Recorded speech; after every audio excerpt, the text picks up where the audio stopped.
What's Your Work Fit is sponsored by Hudson Davis Companies. Start your brand's marketing and communications journey today at hudsondaviscommunications.com and hudsondaviscreative.com. I'm Dan Smolin. I built a successful executive career in marketing and communications before becoming a top headhunter and founding my own executive search firm. Now get this, every day, mainstream media runs stories in which old school bosses and thought leaders frame your work and workplace issues in ways that are often divisive and unmeaningful. And that's just crazy. The time has come for you to answer the question, what's your work fit? So that your work and career fit who you are, how you want to live, and what you want your lasting contributions to be. What's your work fit?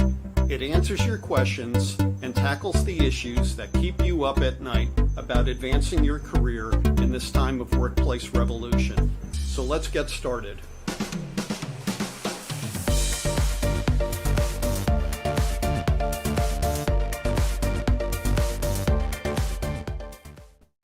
Hey, good day, everyone. Dan Smolin here. Welcome to everybody across North America and around the world. I am so pleased that you're joining us today on What's Your Work Fit. Before we get started, I have an ask, and that is to help me create our future What's Your Work Fit shows by submitting your questions, your lead questions. If you do so, and we pick your question, I will send you this What's Your Work Fit baseball cap. It's embroidered, made in the United States, great quality, and I'll send it out to you with our thanks. So think about it. What questions are keeping you up at night about the work you do, the work that you hope to do, the workplace where it all happens, or how work populates a part of a day that's part of your bigger day? That includes other wonderful things. So I want to know about that. Okay, folks, let's get to it. Our guest today is Fran Saele. Hi, Fran. Hi, Dan. Fran is a workplace and real estate solutions expert and a frequent thought leader in future of work.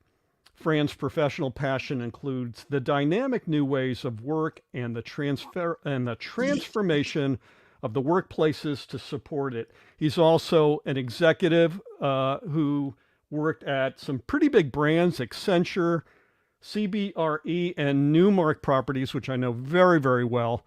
Fran, let's get to it. I want to pose a question that came to us from Edwin. That's not his real name. He's asked that I cloaked his identity. He's a pretty high up guy in wealth management at a major financial services firm in New York City. So here we go. Edwin manages wealth advisors, and he says the biggest part of his success happened as a result of learning the ropes alongside leadership in the room, watching and listening to client engagements, seeing how obstacles were overcome, how clients got to yes. He says that during the pandemic, they missed a lot of cues and critical learning on Zoom, and that impacted their overall client experience and their group performance. But Edwin struggles to return to the office, the kind of people who pre-pandemic never questioned the commute in to the co-location, even if it was 3 hours each way. And now he is dealing with team members who are high performers who want some flexibility, some dominion over their day. And he adds this, the C-suite, the people up on high have made it very clear that they want everybody back in the silo. So Edwin gets the change in the workplace preference. He gets that, but he also feels like the talent that report to him or that he wants to hire are missing out on great career experiences. I guess you call that FOMO, fear of missing out. He's frustrated and he wonders, why won't my team willingly return to the office? Fran, you're an expert in all of this. Tell Edwin what's going on here. Why are team members and also new hires not willing to go to the co-location like they used to? Right. Well, it's a common question, frankly, and Being in New York, of course, is a special place, and it does have some special characteristics to it, which are Indeed. Unusual. But I'd say in general, it's a common question. My sense is that unfortunately, when we look at where the workplace is headed, we know where it was in 2019. Everybody was together in one place. Yep. And then we went into the pandemic where nobody was there. Everybody was remote. And some of the remote advocates would argue that, if you look at productivity over the period that was primarily remote, it went way up. When we started to go back to the office, productivity actually went down. And if you plot the curves of productivity and the level of return to office, they sort of match each other. But I understand completely what Edward is saying, and I think we have to be a little more creative about how we're dealing with the right workplace for individuals at various points in their careers. And I think it was Jamie Dimon who made the point that when people are starting out, young bankers, for example, he wants them in the office where they can schmooze and be with older colleagues who can help them get formulated in how they have to act and interact with their clients and with customers and other people within the organization. That all makes a lot of sense. And I think we have to encourage people to be in a common location with other employees of like character to get to that level of even minimal experience. But at some point, it would seem to me that, wealth management people, if these are people who are managing accounts, they're likely meeting with their clients in different places. They're not all asking their clients to come back to that location. Right. So at that point, perhaps the amount of time spent in the collective location would be reduced or lower. It should be, because you don't need as much interaction time. So I think that's part of where I think we're headed in the workplace, is that we recognize that there is an office location and there are other remote locations. And it's not a question of where the work is done all the time. It's where you are in your particular work fit. Let's put it that way. That's right. As to how much time you should spend with others in the industry that you're in and with your colleagues, and how much time you should spend somewhere else. And that's different for everybody. So the New York experience, I suppose, is like no other. Perhaps another country. Well, we'll get into the other countries, because I know their return to, as you call it, return to the past has been a different experience than what we've had in the United States. But I think what Edwin is dealing with is that a lot of those up and comers, well, they don't live in the inner boroughs. They don't live in Manhattan. They're coming in from Ronkonkoma on Long Island on packed train cars. They're leaving their 4-person apartments that they share with 3 strangers at 6 o'clock in the morning, or perhaps earlier, to get on a 7:05 train into New York City. And it's a difficult, expensive, time-sucking proposition to be commuting 5 days a week from the outer reaches, the exurbs of a major metropolitan area. How much of the commute weighs on the pressures that we all feel from our bosses to return to the co-location, Fran? Well, no question that the commute is the number one issue for workers who are resisting returning to the office. If the office is a 15-minute drive, that's pretty easy. And most people don't object too much to that. The longer the commute, the more expensive it tends to be, the more time it takes. And frankly, the risk associated with, what you're going to run into in public transportation is larger. So when you add that all up, just one day in the office is a huge investment of time, money, and risk by the individual. And the longer that commute, the more the employee is going to ask themselves and ask their boss, presumably, why am I coming in here? Right. There was a time when employers decided they can have free coffee, or they'll have food, or bringing entertainers at lunch or something. Yeah. But that really doesn't cut it for most employees. But that is the number one issue. And there's really no way to solve that other than to modulate the amount of time you're asking your employees to be in that office and to be creative about how you do it.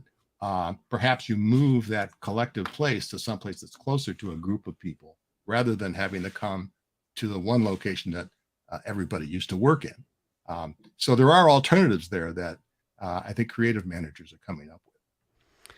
I am going to try to channel Edwin and say that he's probably in the difficult middle of a conversation between his headcount and the folks up on high who get to blather about, I need everybody back in. We've got this wonderful place. Why wouldn't you want to be here? And of course, a quote that you know well, if you can afford to go to a restaurant in New York City and allow us to pay you New York City salaries and pay packages, then you certainly can work in the city 5 days a week. I imagine it's difficult for middle managers to, not get to that point of invective, if you will, but keep the C-suite happy by at least getting compliance back to where the C-suite wants it to be. But I guess what you're saying is that it can't be one size fits all. I mean, Right. Some companies, as I've seen you've written. Oh, by the way, everybody, you got to read Fran's thought leadership on LinkedIn. He is a prolific writer and so thoughtful on all of these topics. And I think you've dealt with a lot of this, which is, what does the work require, right? Right. So, Exactly.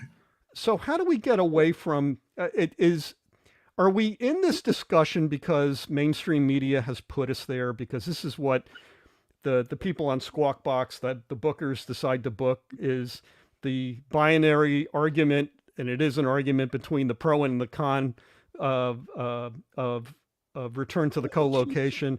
And we don't necessarily talk about what does the job require, what would benefit the job most, and ultimately what benefits talent the most, what retains them the most.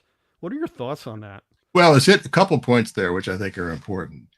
Number one, if you look at the popular press and the major publications, the ones that I usually will look at first, which is New York Times, Wall Street Journal, Bloomberg, Fortune, those are all organizations that have a bias, I believe, to some extent. Now, some are better than others because of who they are and who they represent, who they interact with at a management level. That everything would be better if we got everybody back to the office. Now, no one's advocating that quite in that manner, I don't think. But you do see a prejudice, I think, in that direction. But at the same time, you have to realize that the other camp, the remote camp, is a cottage industry. There is no chamber of commerce for remote workers. That's right. Okay? There is no one taking an advocacy position for those people. You hear it in snippets and from advocates, and like the guy at the Capitol thing with the horns on. I mean, there are some people like that in the industry who promote the benefits and the reasons why remote work is better. But there is no organized attempt to get that into the press in the way in which everybody on that side of the camp would like to have it done. So you don't see a lot of that. And I've had that discussion with a few authors in those various publications I mentioned. And I think they are trying to be a little more balanced. They are going to be looking for success stories in the remote world. But even then, it's not a clear-cut answer of you're either here or there. There has to be an adaptation of where you work to what you are doing and who you need to interact with. And that's the jump that we really haven't made in a open-minded manner that needs to happen. I want to get to Janine Kretsch's comment, and she says, this is such a big question. And how do I incentivize them to come back to the office? Is right up there. It's got to be about the added value of human interaction and how that can be shown and desired. Thank you, Janine. I think Janine has a really interesting point, but I'm not hearing it a lot on mainstream media. I'm not reading, like you say, I read the Wall Street Journal every day. I read the New York Times. I don't see those quotations bubble up. I don't hear the CEO of GitLab getting enough ink about being a 100% distributed workplace. Or other companies that are saying, you know what, or like, I don't know if it was Allstate or Aetna, I think the CEO said today that was providing merit to work from anywhere if it works. Right. I think it was Allstate, but Allstate, yeah, I always get the category right, but never the brand. You know, it's like, those are both good firms, by the way. yes, They work. yes. But is it Jeannie? Is that Janine? Janine. I think there's certain things you can do in the office to make it more attractive. Yeah. I was critical of David Solomon at Goldman Sachs when he cut the coffee. Who wasn't? And actually his profits went down the next week, if you noticed. But I think you can do certain things in the office to make it more attractive. I think free lunches are good. Those kinds of amenities are attractive draws, but they won't overcome the hour-and-a-half commute. I think what would perhaps be more receptive, that employees would be more receptive to, would be to have some logic to a think through of what employees are going to do together, and how much time they need to do that. Do they need a day, or do they need a day and a half, or do they need a retreat every month, or where would be the best place for that interaction to occur? And then try to build a solution around that need, and not necessarily in the office. You can get people together in other places that may be more convenient for them, maybe more attractive in terms of how they do it. You're bringing up a really good point, because I think the intentionality of talent is being lost in this discussion frame. I hear that a lot. I don't want to celebrate birthdays all the time. They take me away from my head down work. I don't want to have a summer camp event to get us all happy and working together. I want to work. I'm here. If I'm going to be in the co-location, if I'm going to be gathered with everybody, let's make that time intentional and meaningful, so that, like I said, work can be part of a wonderful day doing other things and not the all-consuming day. So is that also part of the problem, that senior management kind of delude themselves in thinking what will be attractive to people to get them back into the office? Well, I don't think they understand at that level what really is needed and how employees are going to perceive a mandate. Mandates are generally not well received at all, and it's a big problem. But if you can be creative in how you encourage teams to come together, and make that a little more flexible in terms of where and what time and how much, then I think you could see some meaningful results coming out of those sessions. And that would become, I think we'd have better acceptance by most employees if you had that level of confirmation that, yes, I came in for a day and a half and it was really good this week, and I want to do more of that in the future in this area. And by the way, let's do it here where we can have more people come at less time in the commute. I mean, we need to be creative there. Just because you have an office and you're paying rent doesn't mean you have to use it.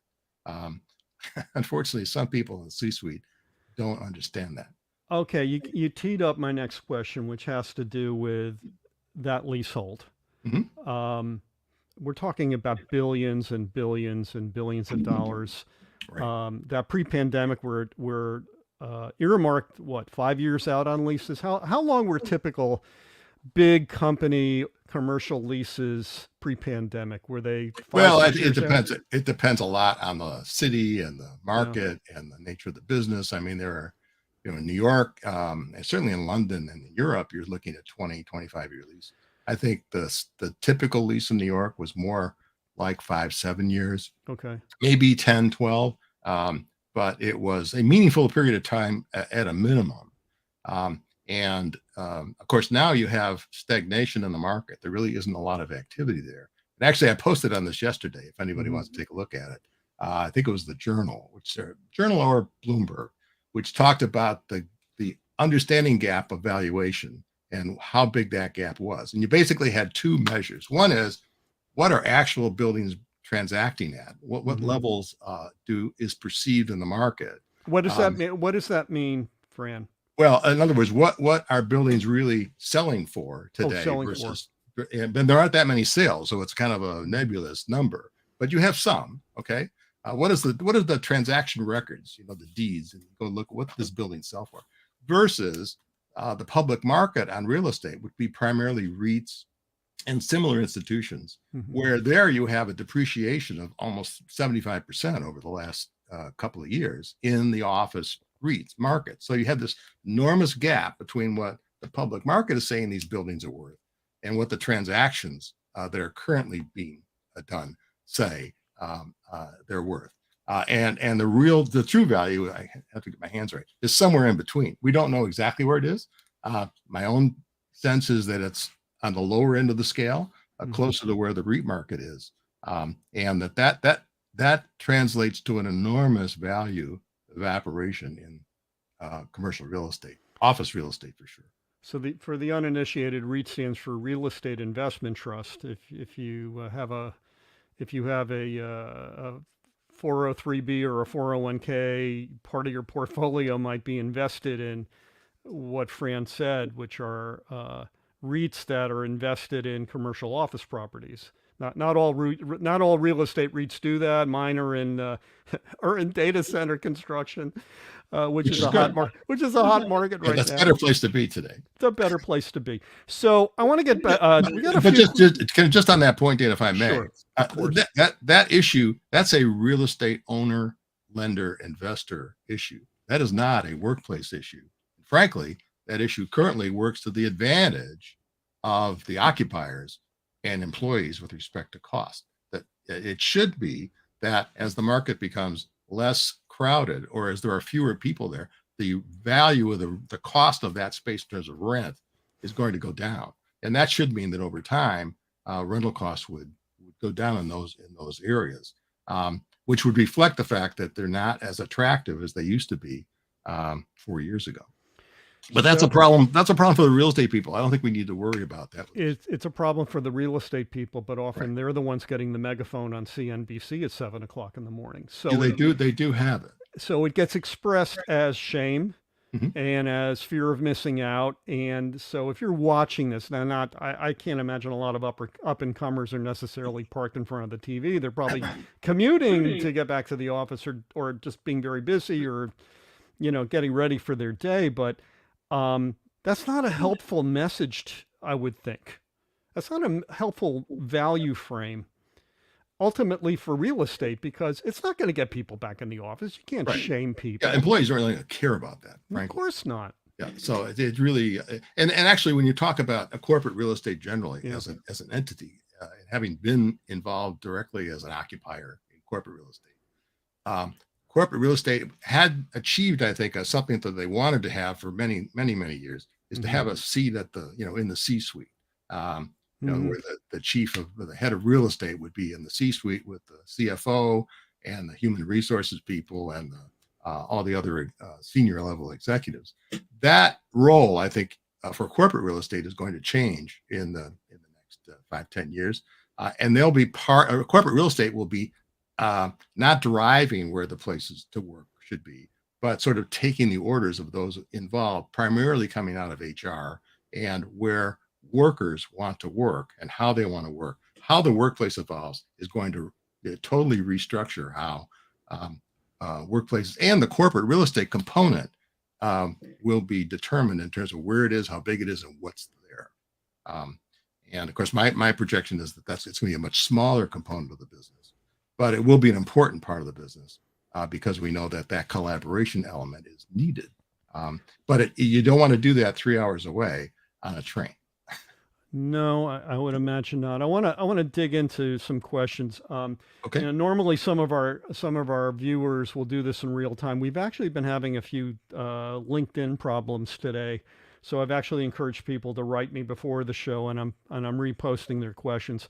Okay. Stuart Katz says that over the years he's seen corporations migrate from traditional office designs where everybody has their own Dilbert cubicle or office to open space where everybody has their own desk, but there are no walls to quote unquote hotel environments where nobody has their own space and you just sit and work wherever you see an empty spot.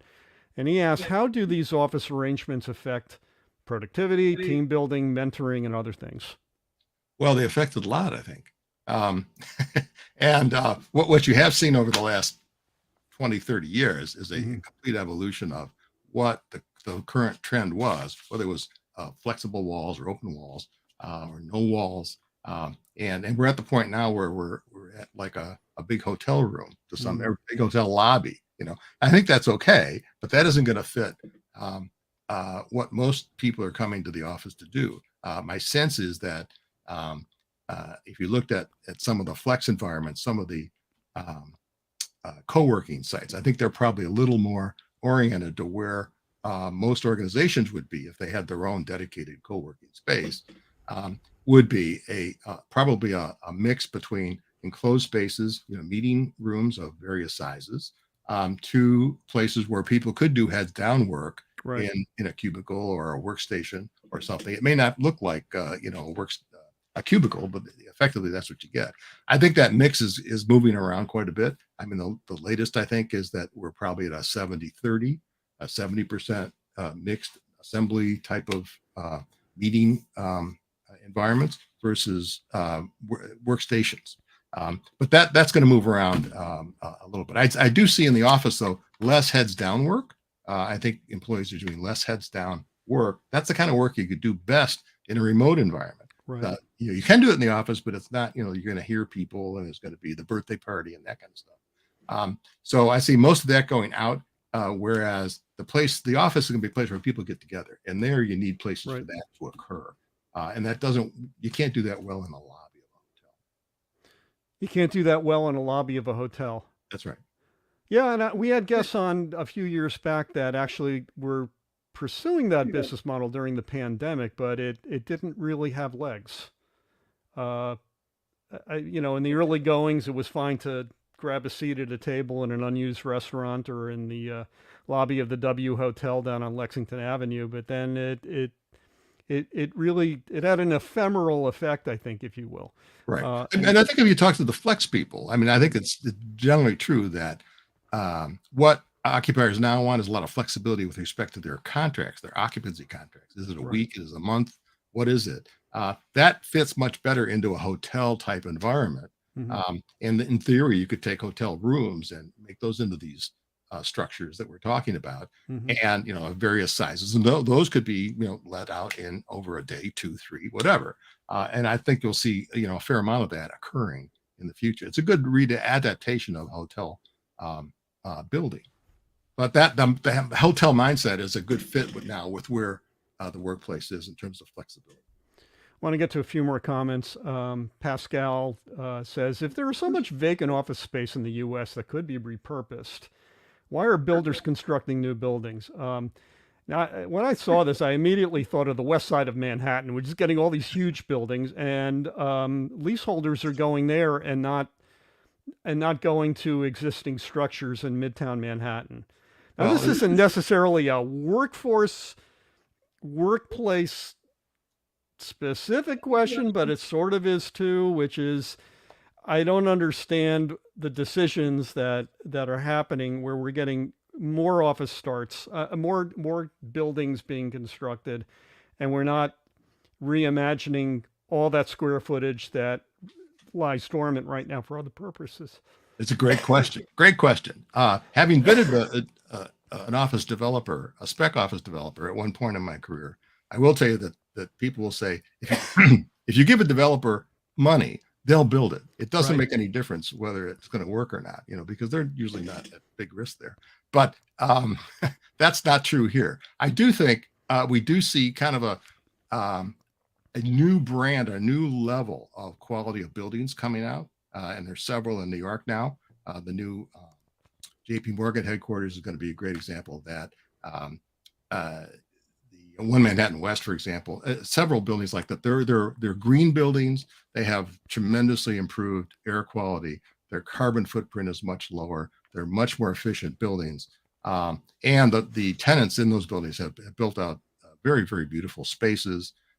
That's a different class to some of the 20, 30-year-old buildings, which are still very nice, but they don't quite have that added value of air quality and other environmental benefits, as well as the lower carbon footprint. So you do see some of that, but there's not all that much of that kind of new construction happening. Although if you talk to brokers in New York, they will tell you that the market for that type of green building is still pretty strong. Mhm. And several of those newer buildings have been leasing out fairly well. Now, whether that's going to continue, depending on what happens in the economy, who knows? But you can still build something new because the best tenants are going to want to be in the best buildings, and that number of best buildings is shrinking every day. On the other part of the question, can you readapt office buildings for other uses? The answer to that is yes, and there's actually a couple of really good examples in New York City that have been published recently, where office space has been converted into residential apartments. I think they're mostly condos, not rental apartments. And there are ways to do that. However, there are some structural issues associated with older buildings that even some very nice buildings that are 30, 40 years old, where the floor plates don't really lend themselves well to redesign those apartments. It creates some difficulties for the designer to come up with enough window space to have a small apartment have enough glass to make it attractive to an occupier. Although there was a very good article in the New York Times about a month or two ago, which had a really interesting graphic presentation, if you could see it on their website, as to how you could take almost any building and create a residential space. That aside, the cost of doing that kind of conversion can be very, very high in terms of the basic systems of the building, the need for different, totally different plumbing and other electrical requirements that go with residential space. So those can add to the cost. And frankly,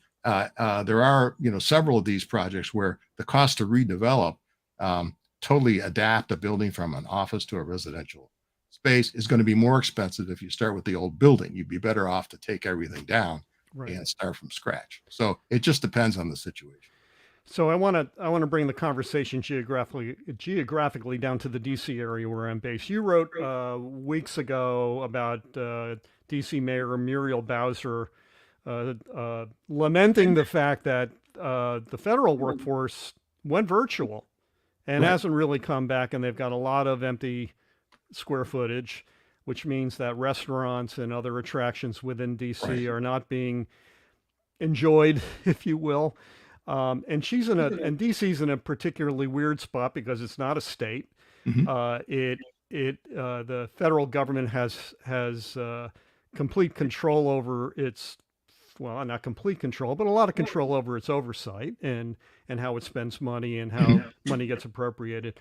So what happens in cities where it's a one industry town or a two industry town? Is it more difficult to affect these kinds of changes than it would be, let's say, in a city like New York that has more of a diversified commercial base? Well, certainly in New York, the lack of foot traffic has caused a great deal of havoc. Certainly in the valuation of the office space, but also all the supporting retail and other small business groups that really live on the presence of people who live or work in that area. With that foot traffic way down, I think the tax base was down something like $13 billion last time I looked there, compared to what it was the previous year. And that's a huge problem for New York because it's a major cut in revenue that they really need to run the city. So the city's got to readjust its budgets. My sense is what ultimately will make sense there, to the extent you really you need to get people back into those spaces to make little neighborhoods within the community viable. You're going to have to tier the structure of salaries or payments or bonuses associated with how many days people are actually spending in that environment. Will they come if you pay them more? Most likely they will, particularly at the lower level, I think. So I think we'll see more of that, two-tiered payments regarding depending on where you're working. And you can do that on a daily basis. So you can actually create an incentive to show up more in your from Nobody seems to be doing that for some reason. So we have time for one more question. from Alice, who lives across the Potomac from DC, near the construction of HQ2, Amazon's new headquarters, Mhm. to the immediate west of National Airport. Their impending arrival has upended Crystal City, where she lives. Small businesses have closed, apartment rents are sky high. What's going to happen with HQ2? Well, I would be, frankly, I'd be surprised if it ever gets built. Just given what's happened with that type of space elsewhere with Amazon. So it's an unusual building, kind of like the Tower of Babel. It looks like Mr. Softy, the soft serve ice cream. That's what it But reminds me. unfortunately, it's melting. It's melting. So or a big screw, which it will make for a great model in someone's hallway at some point. But the likelihood of that being built, I think, are small, at least for quite a while. Unbelievable. This has been so much fun, Fran. I really appreciate it. And now is the time I get to ask you the question about what's your work fit? What attribute, condition, experience, place, or state of mind makes the work you do part of your day, doing many meaningful things, and not the all-consuming time suck of a day that a lot of workplaces tend to do to people? What's your work fit? Well, I think my work fit is really interacting with other people on various levels on a widely distributed basis, from people on meetings like this one we're having, to people who will send in questions, to comments I get on posts that I make. I mean, it's a very interesting process, I think, and you do see in the mind of people out there how their opinions are changing, and how I think we're making progress in the new workplace, despite all the indigestion and the confusion and the battles between various segments of the business. Keep in mind, we've come a long way in the distributed workplace from where we were in 2019. That the volume of people who are working effectively remotely is significantly higher than it was then, and that there seems to be growth there, which I think is really good. So that's what I get excited about, and every day is a new adventure, frankly. This has been wonderful, Fran Saele. I appreciate it so much. Before we depart, where can our viewers and our listeners find you on social media so that they can read your thought leadership and learn more about you? Well, I think I'm on Twitter and some other things, but I think LinkedIn is probably the best place to go. It's linkedin.com/IN it's Fran.Saele is the main thing. It's FRAN-SAELE, and you should be able to get me pretty easily there. Thank you so much. I hope we can get you back in the future to continue this discussion. And it's been fun. Thank you very much for the opportunity, and I enjoyed it. My pleasure. Okay.